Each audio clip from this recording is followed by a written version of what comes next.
YouTube. You already know who it is. Already know what it is, bro. It's your boy ATruckerNamedJay checking in. Checking in, man. Checking in. So check this out. I had a back and forth with the bishop. You know what I'm saying? It wasn't nothing. I think a lot of people misread it, but I think a lot of people misreading a lot of things, but that's cool. But one of the things that came up in the conversation was I'm a bad husband and I'm a bad father. And I'm glad that came up because that's not the first time that I've heard that in regards to me choosing to be a truck driver, an OTR truck driver, that is. And I kind of wanted to address it because, you know, the thing about my YouTube is we still over here trying to help people, you know what I mean? Like I say, the YouTube drama is the YouTube drama, but when it comes to the real life trucking info, I don't got to get up here and tell you how many people I didn't help or change lives. We don't got to do that. We don't have to do that. So, but this is a good topic to give to that crowd of my subscribers that's here for that. You know what I mean? Because I do like to think that there are some people on my channel that aren't here just for the mess. They actually want to get some info. I mean, my referral bonus is evidence of that because they listen. So, sidebar. When I made that video, about my referral check and taking my last 3 referral checks with any YouTuber's YouTube check, fam, that was not intended to offend anybody. I don't know how motherfuckers watched that video and got offended by that. Like, fam, if you got money, how is that offensive? I don't get it. All I'm saying is to the people that think that I'm trying to clout chase a Coco to get some imaginary big figure check. My point was, I'll take my referral checks and show you that they're bigger than any YouTube check any of these niggas get.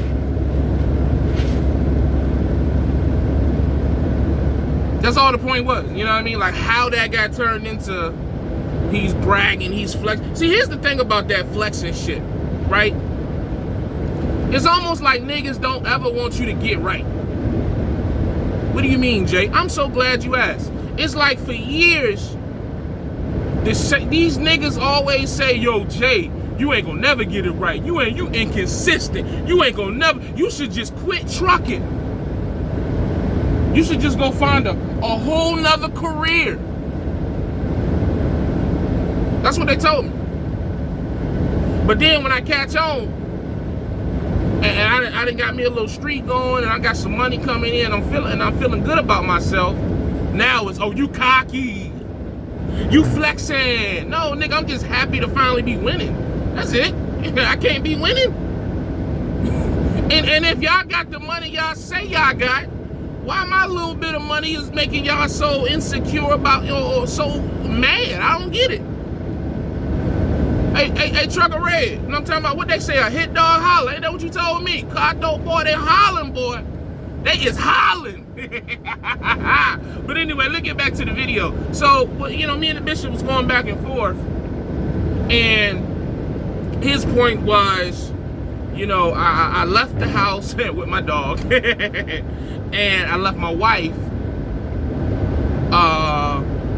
with my 2 sons. And I guess that makes me a bad father in his eyes.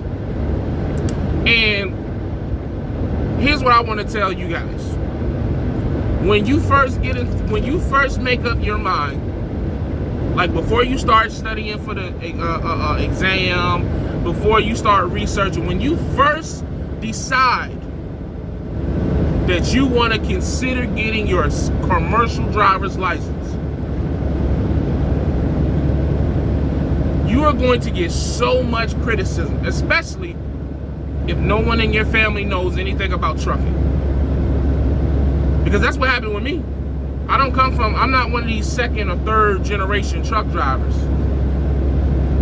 If anything, I think I inspired some of my family members to end up getting in trucking, which is pretty dope if you ask me. But so when I first said I was gonna be a truck driver, like my mom told me, like, what the fuck are you doing?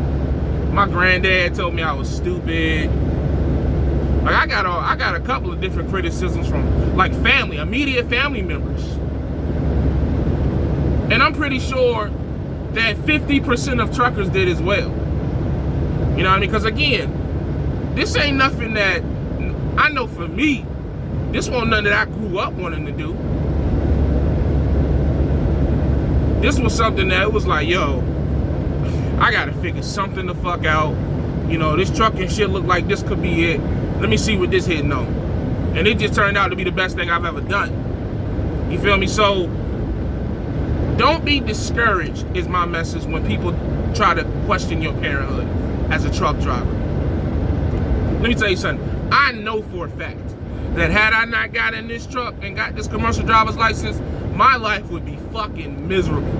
I would be somewhere in some warehouse or in a shipyard or some brewery, and maybe Anheuser-Busch if I could have got lucky and got in there and been doing some bullshit work, making barely $800 a week, you know, maybe $1,000 with overtime. Not that there's anything wrong with that, but I would have been working a fuckload of hours, and that's just not something that I was interested in doing.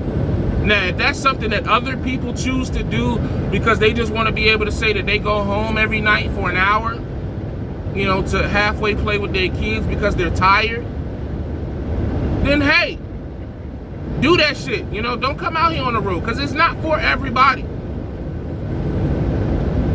But if you can bear the sacrifice, if you can bear the criticism, if you can come out here and at least do one solid year, even if you job hop,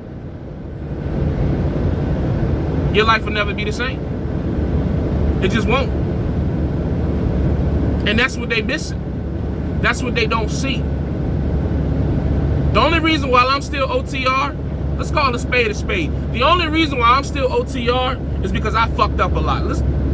That's public record at this point on YouTube.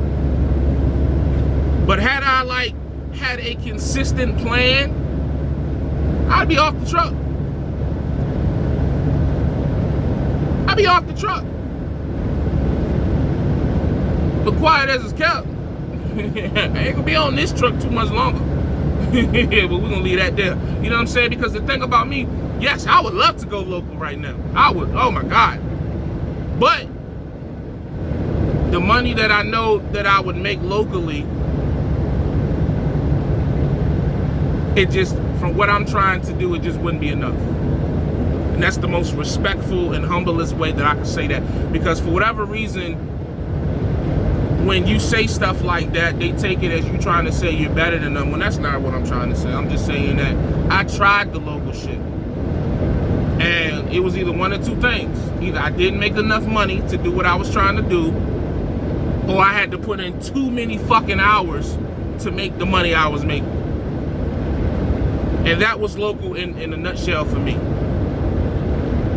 So when I can get to a point where I can work 3, 4, maybe 5 days a week,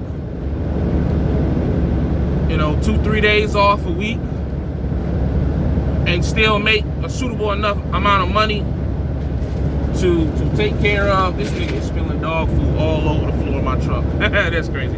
But when I get to that point, then yeah, I'll be home. But until such a time, man, the sacrifice must go on, man, because at the end of the day, my son can't go through what I went through. Like that phase of from 18 to about 24, to where I was just like lost and just out there doing all kinds of shit I shouldn't have been out there doing because I didn't have no money. He ain't gonna go through that. Now I ain't gonna go too far and say, you know, my son gonna be rich and all this shit. Nah, I ain't gonna go. I'm not trying to be a millionaire. I'm not trying to, change the world with trucking or none of that, over the top shit. I'm just trying to make sure my family is good, my son's family gonna be good, and his son's family gonna be good. That's it. And in order to secure that right now, I gotta sacrifice a little bit. Hey, but I tell you this, don't nobody say nothing when the military do it. Don't nobody say nothing. All these other professions out here, professions and careers, that you got to spend long hours away from home or take business trips away from home. Nobody bats an eye at them. Truck driver goes on the truck for a week and he's the worst father in the history of fathers. Not the fathers who are home every day but deliberately not seeing their kids. Not the fathers that don't even claim their kids. Hell, I know fathers see their kids every day but ain't spending a dime on them. But they not bad fathers though. But the truck driver that's out here making decent money and giving his son a life that he never had, that's a bad father. But hey man, it's cool, bro. Like I say, if you coming into trucking, that's what you gonna hear. You gotta be ready for it. Don't let that shit bother you. Stay the course. Stay the course. A lot of us up here disagree on a lot of different things, but one thing we all can agree on, I'm sure, is that this shit probably was the best thing that happened to us. Even if this isn't our main source of income at this point in our lives, it still propelled a lot of us to where we are in life. Unless you just, you know, a wannabe trucker or, you know, some nigga that just stumbled into YouTube trucking and just won't leave. But, you know, it is what it is. But that's all I got for y'all, man. As always, you know the vibes. Stay safe, stay positive, stay productive. God Family Trucking. And as always, man, keep pushing your goals up closer than what you think they is, man. Despite what they telling you. I'm gone.